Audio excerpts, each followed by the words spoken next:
Welcome to Eventual Millionaire. I'm Jaime Tardy, and today on the show we have Jordan Harbinger of theartofcharm.com. I'm really excited to have him on the show. One reason, we have 122 mutual Facebook friends, and I didn't actually know him beforehand. So I'm really excited to come on the show. Thanks so much for coming on, Jordan. Thank you for having me on. I appreciate it. It's funny because, during video, your mic is down there and mine is like right here. Because people want to see my face. That's nobody needs to see my face. It looks like that. It's like that picture with the guy where the apple is blocking his face. I think you should leave it there. Yeah, I will. I don't know what you mean by that. Everybody listening on audio is like, what the heck is he doing right now? Yeah. It's good. They'll have to go to the site, eventualmillionaire.com, and check it out. Right. Because that was funny enough to drag people to your website. Yes, it better maybe have been. rethink that marketing. I love this, Jordan. Why don't you tell everybody what The Art of Charm is, so that way everybody has an idea on what the heck you do? Sure. So The Art of Charm teaches social skills, but not like, here's which fork you use, and or even remedial social skills or advanced. It's essentially emotional intelligence. And so what we do is we take emotional intelligence, which is something that's hard to measure / quantify, and we teach it in a systematic way that anybody can learn and master. So our clients include everybody from entrepreneurs who realize that people buy you, which is a topic that I talk about a lot. They don't buy your product and service, and we can maybe get into that. But also we have a lot of engineer guys and stuff like that who are like, listen, I work at XYZ massive company that everybody uses their stuff every single day, but I don't really know how to interact with either coworkers, family members, believe it or not, women, whatever it is that they have a problem with. We can help with that. And then last but not least, our more interesting, well, I shouldn't say that. One of our interesting client segments is military intelligence and special forces. And they come in because this stuff saves their lives when they have to either be a leader in an extreme situation, keep their cool in a very tough situation, generate rapport, trust, get someone to like them, trust them, get information, things like that. So that's what we specialize in training. And so our live training programs we have in Los Angeles, guys come in from all over the world and learn from us there. And then of course we have online stuff that's essentially only dating focused, because if you want to learn some dating stuff, you'll sign up for a website. But if you want to learn some like legit life-changing stuff, you realize, well, all right, when I went to college, I had to go there. So I guess I have to do that with The Art of Charm as well. So seriously, yeah. So yeah. I assumed it was more dating focused and stuff like that. And then as soon as you get to your website, it's way more than just how to pick up chicks. Yeah, I mean, this is the worst coffee, and I made it. It's just terrible. I'm drinking it anyway, because if I get up, you'll see that I'm not wearing any pants. But yeah, it's really not about just dating stuff, because that was fun, and that's how we started. And we market a little bit that way, especially online, because here's the thing. Your audience may be the exception to this, but if I tell a bunch of people, especially guys, hey, we're going to teach you how to network, make better first impressions, generate trust, rapport, and connection, they're like, yeah, whatever. I think my dad needs that. He's old. And it's like, well, wait, no, people buy you, and they go, yeah, but my product's so cool, everybody will just want it. And I'm going to be, eventual millionaire, right?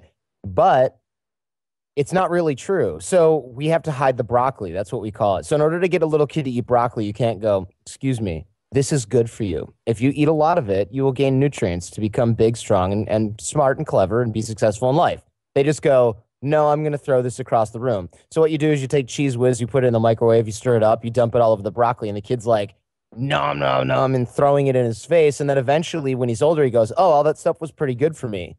And you go, yeah, you're welcome. And that's kind of what the dating element is of The Art of Charm. It's like, it gets them to the door. It gets people going, all right, this is really interesting. I applied all this stuff. It changed the way I interact with people. It got me XYZ results. And then it's like, now that I've handled the women problem in my life where I'm, feeling lonely or can't generate positive relationships or don't have a strong connection to my wife or whatever, then they're like, bigger picture, and their mind kind of expands to it. Because when you're trying to solve one smaller problem that is really a pain point, you don't even bother looking at the bigger picture. It's like business entrepreneurs, you might say, hey, listen, you need to think about your 5-year plan. And they're like, dude, I can't even pay my rent this month. I'm not writing a business plan. I'm going to go out and figure out how to sell anything, even if it's a kidney, because my kids need to eat, right? They're not thinking about well, I need to strategically leverage blah, blah, blah. And you talking to an entrepreneur, a beginning entrepreneur about that, they're just going to tune out because they don't care. They're trying to figure out how to make a buck. And you get why. But it's the same thing with dating, people skills, relationships. You have to solve the immediate problem first, and then you can get to the bigger picture. Just telling people about the bigger picture, you're going to have 1% of your audience is really going to be your customers at that point because everybody else is going to go, I don't need this right now. I don't get it. I don't need it. I don't want it.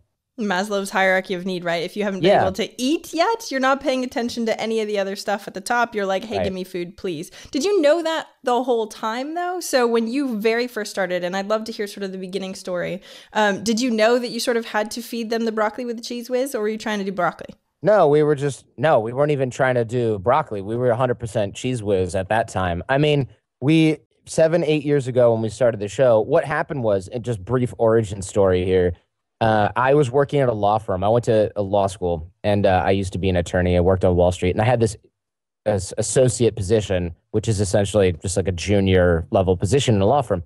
And the guy who hired me was never around, and yet he was rumored to make more money than everybody else. And people who listen to my show have heard this a million times, so I'll do the short version here. Not everyone's listened to it, so yeah, keep going. Everybody's hurt. I'm sorry. Yes, you're very popular. I'm sorry. I'm kidding, obviously, but no, I love the fact that I get to retell this, and people are like, "That's so well polished." But he was never around. He had a tan. He was from Brooklyn. That was like the first red flag.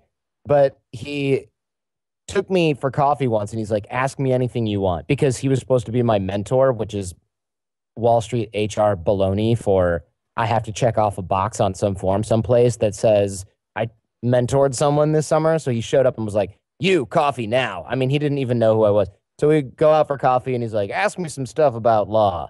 And I'm like, actually, not caring about the job at the time, how come you're never in the office and you make more money than everybody else, especially if it's all about billable hours, right? Because if you're a lawyer, you're essentially an hourly wage slave. You just get to mark your own hours and decide which client you're working for and stuff like that. And the old joke on Wall Street, and pardon me for your audience that might have offended by this, but we go to the bathroom and we're taking a leak standing next to another lawyer. And it's like, "Oh, yeah, what do you think about the Hannity thing? Oh, you know what we should do, blah, blah, blah, blah, blah." And then it's like you're washing your hands and you walk back to your desk and you go, "That was pretty much a 6-minute thing. I can bill that."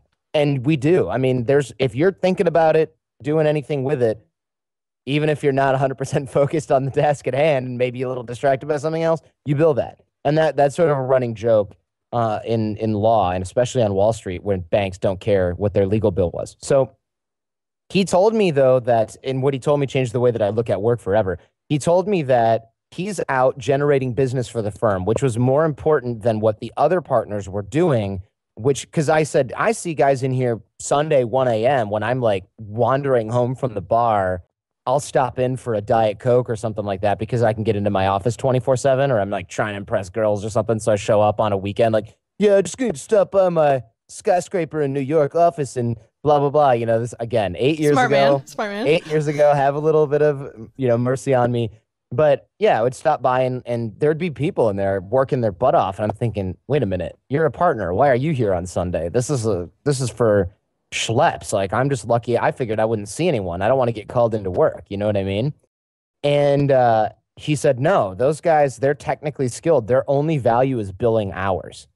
And I said, wait a second. So let me get this straight. Your value is go play golf, do jujitsu, do cruises, charity events, and get investment bankers to like and trust you so that, or whatever clients we were doing at the time, because I was a financial attorney, to want to do deals with us by just being cool. And their job is to bill as many hours as humanly possible at the highest rate possible. So the conflict of interest for them is that their time is only valuable to the firm if they're at work working. And this guy's time was valuable more. Of course, he could have done the technical aspects too. His time was more valuable screwing around and getting people hanging out and having mimosas and at brunch and with his wife and the other guy's wife. I mean, that's his job. And when he left the firm, he took that client book with him, and everybody else, we went out of business and stuff.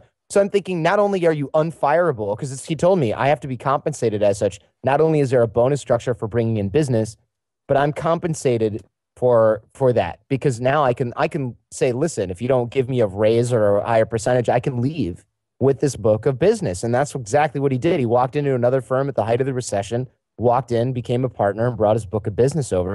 And everybody else retired early or, started somewhere else at a lower rung on the ladder.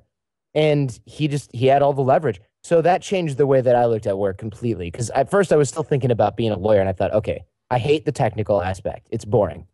What I should work on are my people skills, networking skills, relationship skills, getting people to like and trust you, rapport, things like that. That's far more valuable. One, it's more fun, and I could take it. It's much more placed in my strengths as well. But two, even if I was really good at all of the other stuff, I would still be playing second fiddle after a decade, 2 decades of doing this stuff to somebody who went out and mastered the skills that he knew and the skills that we now teach at the Art of Charm, versus somebody who just knows everything about whatever technical legal aspect you're working on. And that was a no-brainer for me. And that changed the way I look at every aspect of work in every industry. Because now that I live in San Francisco, the Art of Charm school is in LA. But now that I'm in SF, I look at all these tech startups, and there'll be guys who have just an amazing product. It's polished. It's a pleasure to use. It's fun. It's cool. They have great, outlook on their business plan, looks amazing, and they've got investors and funding. And then there's another guy or group that has an app. It's not quite as polished. They have less investment funds. They don't really have quite the follow through as the other company. But man, their biz dev guy is a kick-ass killer. He can run out and talk to anybody, and you just can't wait to get your hands on it. And he's got deals coming in with all these other companies because they think he's cool. He's kind of the front man, the spokesperson for the app, and they're crushing it. And the other company doesn't understand why, because their app is objectively better. But the reason is because they pay a superstar $300,000 a year to go out and sell it. And people buy you. They don't buy your product or your service. It's really hard for an app, service, whatever, to sell itself. It's almost impossible. And even in the industries that are critical to our life, like medicine, you see doctors that have good bedside manner and good people skills are not only making more money, but they get sued a lot less for malpractice, even if it's their fault, if the patients like and trust them, because nobody wants to sue old Dr. Dorsey, the sweetest old guy ever, even if he did leave his scalpel in your gut, right? You blame the manufacturer of the scalpel. And I'm not making this up. There are studies that show that this is true. So people skills are always going to be more important than technical skills. If you have a little of both, you're going to want more people skills than technical skills any day. If you have none of one, then of course you're out of whack. But for us, our clients are coming in because they want the people skills that they don't have. They probably already have the technical aspect down. So tell me, and it's funny, I have a degree in IT. I'm a huge computer geek and was an engineer. So knowing that people skills way matter, that's the reason why I did really well in what I did, because I actually could talk to people. Who knew? Right. But the funny thing is we tend to sort of throw that under the rug. Oh yeah, you're a good networker or you're a whatever. You're telling us stories that are extremely tangible, making tons more money from this one thing. Yes. Why do we have to put Cheese Whiz on the broccoli for it? Well, that's because people are scared to do it. It's kind of like, here's how it looks. Hey man, you need to network more and put yourself out there and sell your business. And they go, things I don't like: phone calls, sales pitches, public speaking, awkward social situations. Let's see. That pretty much overlaps 100% with networking, putting yourself out there, selling your product. Nah, I'm good. I'm going to rationalize why I don't need that. Or I'm going to hire somebody eventually that's already good at that. Here's the problem. Those people cost a lot of money because they could do anything. But it's unrealistic, because especially if you're an entrepreneur, especially if you're in an engineering field, I mean, at the end of the day, especially if you're doing this stuff for dating purposes, you can't rely on anyone else. No one else is going to do this for you. And if you're running your own business, no one else is going to do it for you. And if you're in a technical field, people who are doing this are going to sail ahead of you. It doesn't matter if they're hired later. I mean, I interviewed a biz dev guy here, a big one here in Silicon Valley in San Francisco, and he has doubled his salary every 2 years. And then as soon as the company can't pay him more because they're unable, he just quits and goes to another company. And I'm like, holy crap, wait a minute. This is a 6-figure job when you begin. How much money is this guy make? And I mean, he's just the highest salaried employee. at any company, including the C-level executives. He makes more than them because he brings in their business and he knows it. And he's a killer negotiator. And so he really crushes it. And the truth of the matter is, it's an uncomfortable situation for a lot of people. They don't want to admit that they need it. When they finally do admit that they need it, they want to rationalize in any way possible why they can't do it, shouldn't do it, don't need to do it. So you hear excuses from guys who are looking at the art of charm coming out for business like, oh, it's too far. I'm like, dude, you live in friggin' Chicago. I got a guy here from China and another guy here from Australia. You're telling me it's too far? You could theoretically drive here if you wanted to. Oh, well, it's really expensive. It is. How expensive is failing at your business and losing your house? Or how expensive is it that you're stuck in the same place for a decade? Or how expensive is it to hire somebody to do this for you at 10 times, 100 times the cost of the programs and services that we have here that teach you this skill set? You know, how expensive is it? And so there's really all these like objections, but at the end of the day, the reason that people don't want to do it is because it's freaking scary to go in and realize that we're going to make you do things that you hate doing until you get good at them and they're fun. Now, we make it fun, but before that, you're just envisioning us laughing at you while you stand up on a stage and throw tomatoes at you or something like that. I don't know what people have in their head, but it is scary. But that's the point. You know, we're there holding your hand, making sure that you get it right, making sure that it's fun. But yeah, it can be terrifying. But at the end of the day, think about it. The fewer people that want to go through the program and the tough lessons that we have, the more rare you are on the other side of that fence. And that makes your value go through the roof, whether or not you're working for yourself or you're working for somebody else. See, I love this. And I think one of the interesting things is I see a bunch of entrepreneurs in general that are just like, oh, tell me the newest webinar tactic. Tell me the newest Facebook tactic. And when in reality, it's so much more than that. But tell me about how you've grown your business. And I know you have co-founders and stuff. What did that look like for growing? And how did networking actually play a part? Or was it all Facebook tactics? Maybe it was. Yeah, right. No, just dump all of my life savings into AdWords. Sold. Interview over. No. Yeah, exactly. See you later. What I did was stumble through a lot of it. I mean, what me and AJ, I didn't start the whole thing by myself. I mean, I still don't run it by myself. It's a company. It's an S corp. They're shareholders, blah blah blah. But the guys that are here running this with me, AJ, Johnny, Tori, all those guys on the team, Justin, Alara. What we're doing is, originally AJ and I had a podcast that was in iTunes. I think there were 800 shows in iTunes at the time or something. I mean, it was just like 2006. Nobody knew what podcasts were. And you had to, not only could you not listen to them on your iPhone, I don't think, but you had to like stream them from iTunes, which also no one had, right? And so we're sitting there talking about things that we're messing up on, dating stories and how to develop certain relationship tactics and things like that. And we're just kind of stumbling through it. And guys were like, listen, I've gone to every coach in this industry to figure out how to solve XYZ problem. And this was not only guys that were looking for dating and relationship advice. One of my clients at the time was an African guy who had moved to Denmark. And he was like, I don't fit in. I don't have friends. I work here at a college. He was an academic professor or something. And he's like, I just cannot figure out how to assimilate. It's not easy. And I need help. So I helped him with that via Skype. One of my other clients was a mortgage banker. He had tens of millions of dollars. And he's like, all of the women and guys that I have in my social circle, I can't tell if they like me or they like my money. I don't know who to trust. I don't know who I can trust. I need help filtering people in and out of my life. So I helped him with that. Of course, there's a lot of guys who are just like, I need to meet girls. So we helped him with that. That part was pretty fun too. But at the end of the day, you know, we were really just focusing on helping people in social skills or advanced social skills and trust and rapport wherever we could.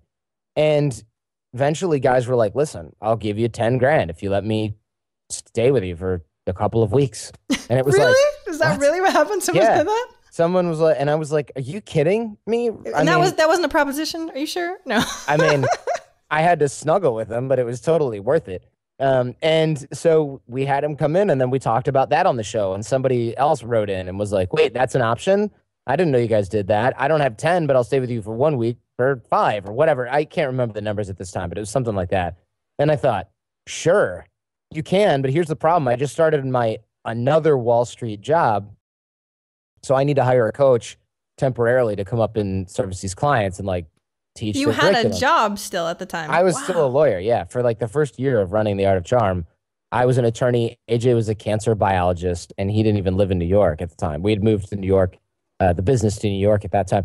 So I brought in a coach who still works with us, Johnny, and he was training these guys, and guys were coming in from now all over the US and Canada, and even some other countries like Slovenia. We had a guy come in from Slovenia. And I mean, they were coming in, staying with us for a while, learning from us live, things like that. I mean, we finally had a curriculum going and we started to develop that. And then as we figured out what our clients really wanted and what was really good for them, that's when we developed the curriculum that, is now evolving constantly in what we teach at the Art of Charm every single day. So now, of course, we're running a lot more boot camps. Back then, it was like a couple students a month or a week or whatever. Now it's sold out 3 to 4 months in advance, 8 guys in a classroom, residential program. So we have a place for them to stay. It's immersive, 60-hour program. I mean, it's funny to look at where it was, which was like dude sleeping on my couch in 2007, possibly the floor.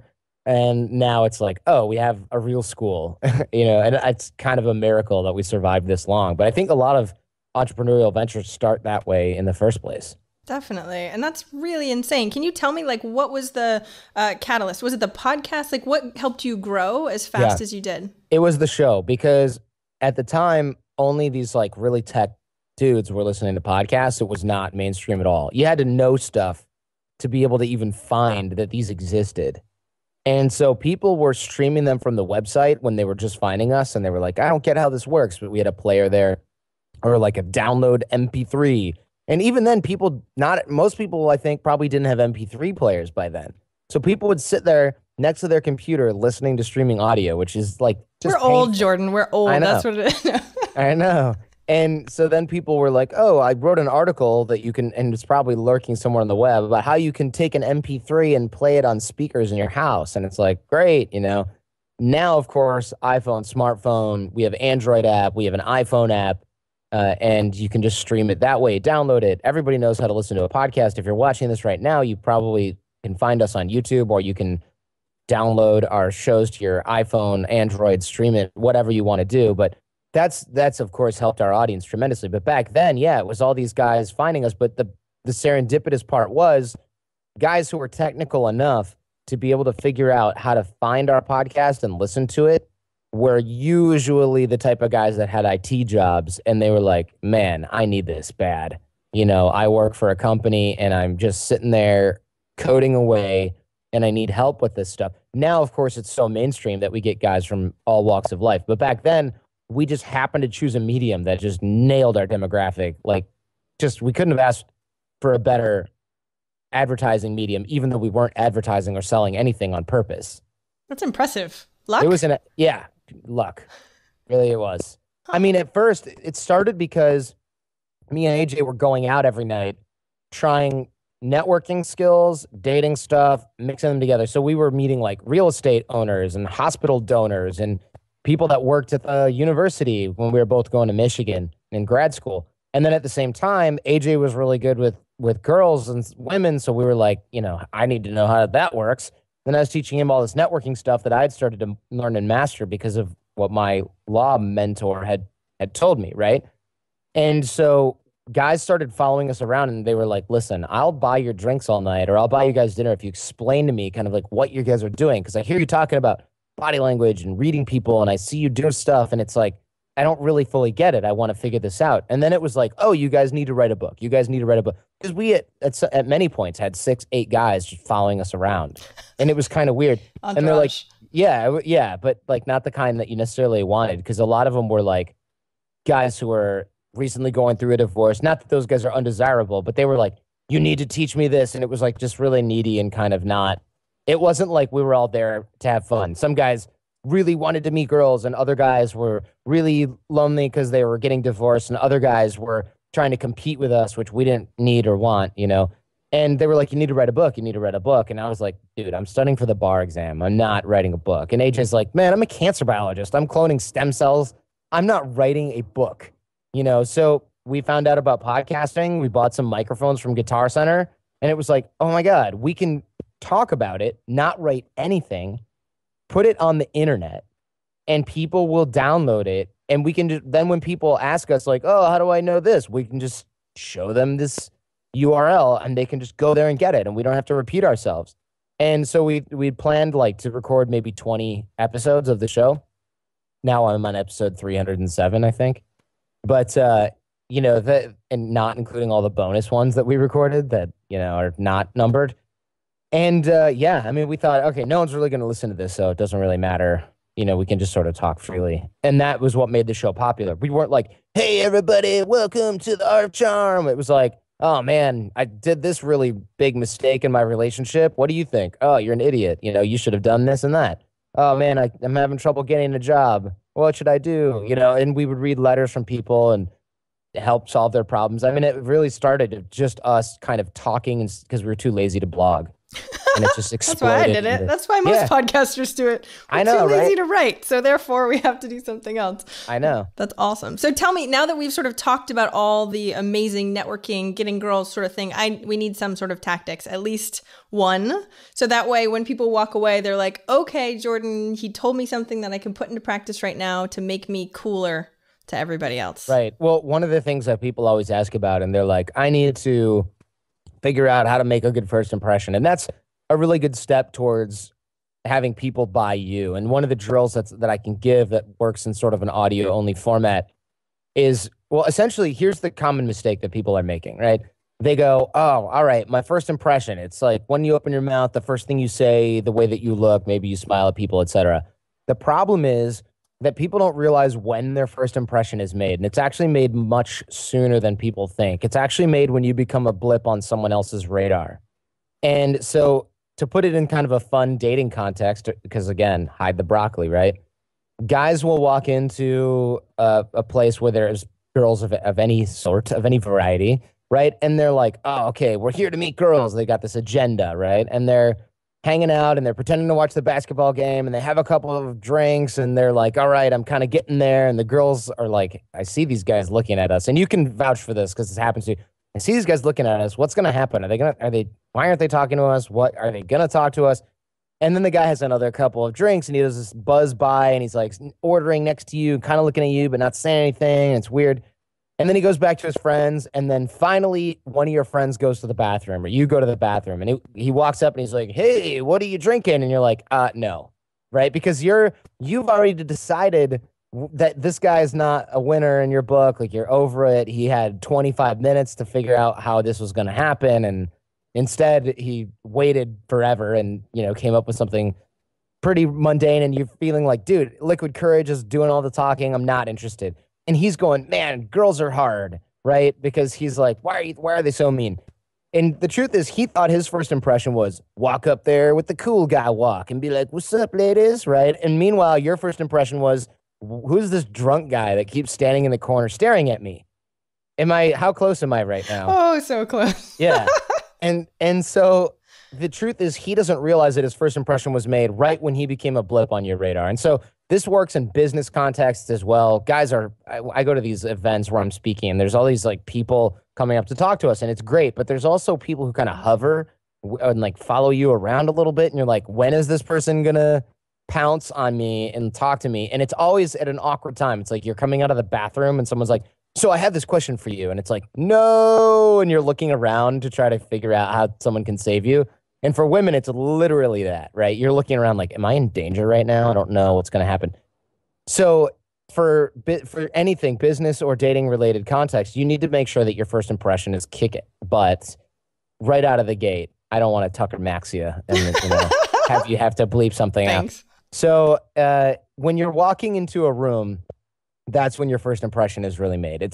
Regardless, it won't happen any later than that or any sooner than that, I should say, right? So what we want to do is make sure that our nonverbal communication is on point because it's not when you open your mouth.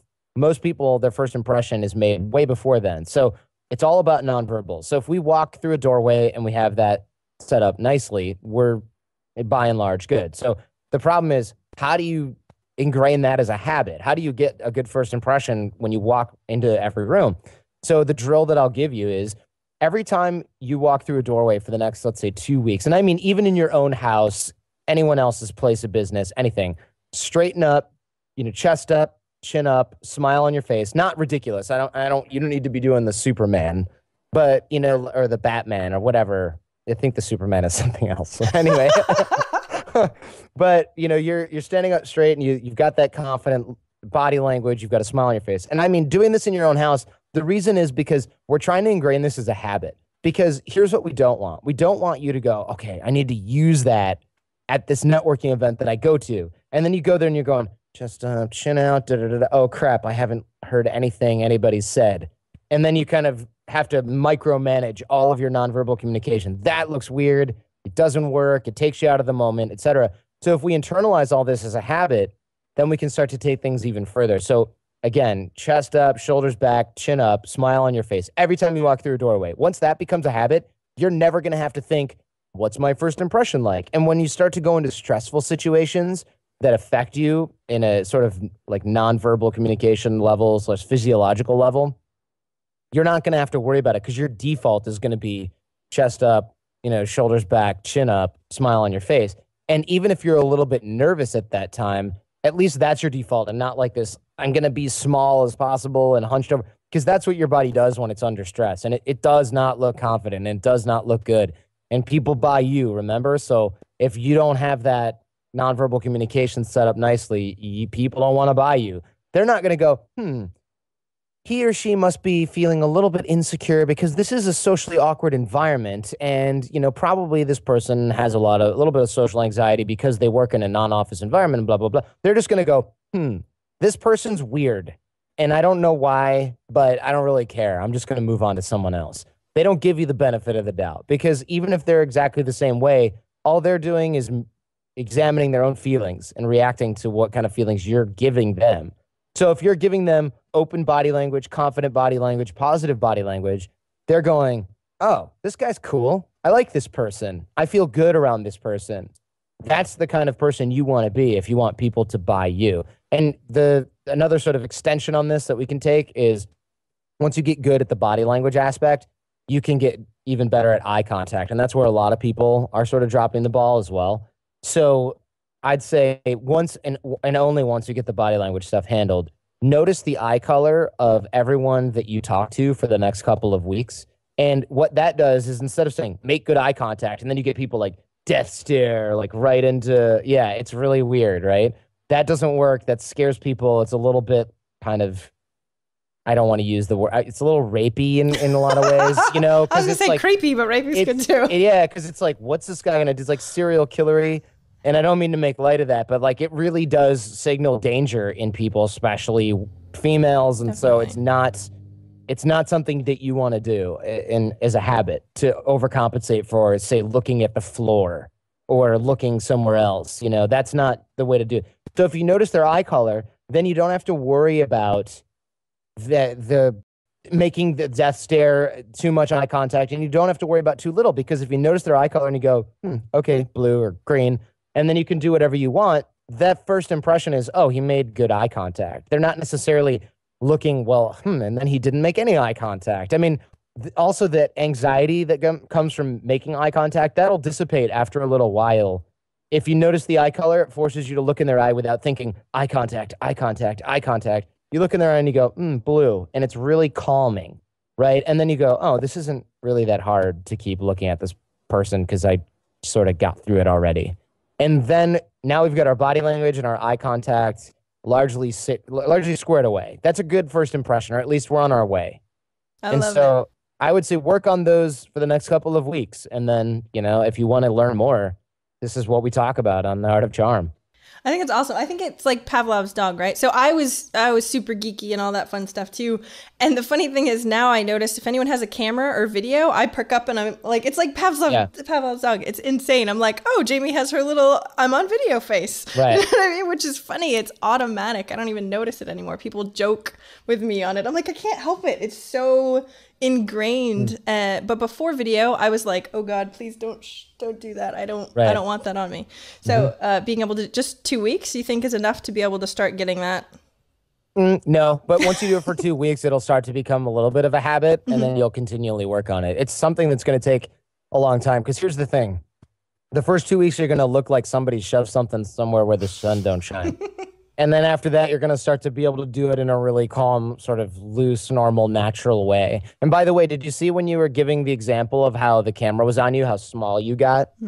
That's what people do, and they don't see it. They do that either physiologically or emotionally, which might be a little bit of a can of worms, but they do that when they're in uncomfortable social situations. And what that says is, that person doesn't want to be interacted with. That person's not confident. That person doesn't want to interact with me. They don't like me. It doesn't matter, but it's not good for you. If you're trying to sell yourself, sell your business, date, that's not a good reaction to have to social anxiety, pressure, any kind of situation in which you feel uncomfortable or not completely on point. And any situation in which you're going to learn and grow or be able to sell your business or sell yourself is going to have that kind of pressure. So you need to be able to manage it or you will not succeed. Definitely. It's uncomfortable, so people don't want to go after it, but that's why you have to go after it, so that way you can get better at it. Yeah, and people who try to think about ways to avoid it, those are the people that just have mediocre levels of achievement. I mean, everybody that you know who's really successful is really good at this stuff. Definitely, you know what I mean? Yeah. Yeah. I mean, most of the people I interview, yeah, that's actually a really good point. When you start thinking about the people that are really successful that I know, they're really good communicators and really good at this just in general. Yeah. Look at like Pat Flynn. He doesn't go, hey, everybody. He doesn't do that, right? He used to. No. He probably He's worked on it. He's totally worked on it. Watch videos of Steve Jobs from, I don't know, 10 years ago to up until the most recent ones. And it's completely different. And it's not because, man, he got so much attention as the CEO of Apple. No, he paid like hundreds of thousands of dollars to a charisma coach. Well, multiple charisma coaches, some of whom I know, and they worked on him a ton. Same with any executive, because you don't become, here's the thing, you become an executive in part because you have some of those skills down or because you started the company, blah, blah, blah. But you become a great executive and a great leader because you work on those skills. And it's a virtuous cycle. And if you're ignoring one aspect of that, you're just going to end up mediocre / losing out to somebody who is working on it. I think that's what's so important, though, that it's learnable. So it's not as though I'm an introvert, I can't do this at all, because it's not about that at all. I used to be super introverted, but it is definitely a learnable skill. And that's, of course, why you teach it, because you can really make changes in people's lives. I know we have to start wrapping up, so I have to ask you the last question. And apparently your coffee still sucks, and yet you're still drinking it. I was just going to say, I'm just going to have a sip of this delicious coffee. So good. So what is one action listeners can take this week to help move them forward towards their goal of 1 million? Wow, you just blindsided me with that. I did. Boom. You definitely didn't warn me about that at all. It better be good, because I warned you. It better be good. We're waiting. Funny. Yeah, no problem. Well, aside from the drills that I just gave you to work on, and that's, a step in the right direction, honestly, breaking down things into micro habits is a kind of cool, learnable way to go about mastering new skills. And so I'm in, with respect to that trendy fad / thing that I'm trying to make a trendy fad, I would say look at something that you're not doing. For example, like the drill that I just gave, the body language of the eye contact. Think about it like this. Maybe you're trying to get in shape too. So you want to go run. And you're like, every morning I wake up and I'm like, screw this. I don't want to go run. This sucks. You don't have to go run, right? Break it down into micro habits. And it can be anything. But for running as an example, instead of getting up in the morning and going and running, do this. Get up in the morning, set your micro habits, right? Break it down. Every morning, get up, put on your track pants and your running socks, and then you can go back to bed if you want. Seriously, you can. Most people will probably end up going running if they do that. But a lot of people will just go, cool, I can literally go back to bed and not feel bad. So you'll get back in bed, and then the next day or the next week or whatever you do, however you do it, you get up in the morning, you put on your running pants, you put on your running socks, you go outside and you put on your running shoes, then you can go back to bed. Right? And some people will go back to bed because it's cold and they live in Michigan. And other people will actually just go running because they're already up. Now, if you break it down into micro habits, your success rate is going to be much higher than if you just keep trying to browbeat yourself into getting up and going running every morning. I mean, that's not a good way to get yourself to spur to action. For some people it is. For most of us, it's not. So look at anything that's holding you back right now. Could be in business, but it should be something that can be habitually corrected. Like maybe you're an email addict, or maybe you're avoiding your email because you have tons and you don't know what to do with it all.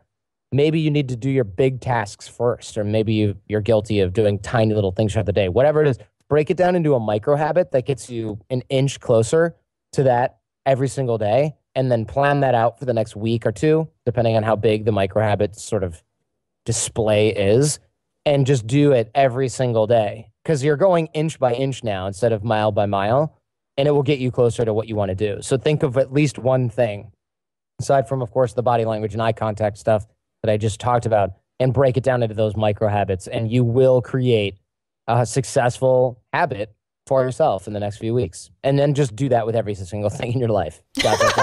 Profit, right? Every single thing in your life. Just do it with everything else, but start with one. That's the micro habit, right? Break the first thing down into micro habits, ... do it with everything else. But seriously, I mean, if you can break everything that you're having trouble with down into those little tiny pieces and create action steps for each one, in a year, you won't recognize yourself. See, and what I think is really interesting, people just listen to that, and how much percentage of people will actually do it. So I want to, whoever's listening right now, I need to kick them in the butt, because if you don't do this, then you don't really want success or to change your habits. Because if you don't, and you're paying attention and you're like, oh, that was really good advice, I should probably do something with that, and then don't do anything with it right now, that's your own fault. Yeah, of course. Thank you so much, Jordan. Where can we find more about you and your podcast and all that fun stuff? I would, since you're already listening / watching a podcast, just go, if you're listening in iTunes, Stitcher, or whatever, just search for The Art of Charm and you'll see us right there. I mean, sometimes we are on the front page of iTunes if you're lucky with the timing. But honestly, search for us in iTunes, Stitcher. You can go to theartofcharmpodcast.com and check it out. It's all free. There's hundreds of hours of tools and things like that, just like what we talked about today. And action steps. I'm all about the practical, and we're all about the practical. And if guys are interested in our live training, they should call or email me, just jordan@theartofcharm.com. The phone number's right at the top of the website as well. Oh, nice. Yeah, and you have an academy and a whole bunch of stuff on your site too, so people should definitely check that out also. Thank you so much for coming on, Jordan. It's so nice to actually meet you after 122 mutual friends. They must be right. Thanks so much for coming on today. I appreciate it. My pleasure. I'm going to go get some real coffee. It was so awesome to actually interview Jordan, especially since we know so many mutual people and haven't actually had a chance to connect before. Funny thing is, that's exactly what he was talking about in the podcast, right? So go ahead and add Eventual Millionaire on Facebook. So go to facebook.com/eventualmillionaire. You'll be able to see all the behind the scenes information I posted right before I did this interview with Jordan. I said, hey, I'm about to do an interview with Jordan. What questions do you want to ask him? And so I weaved in a couple of those questions for you too.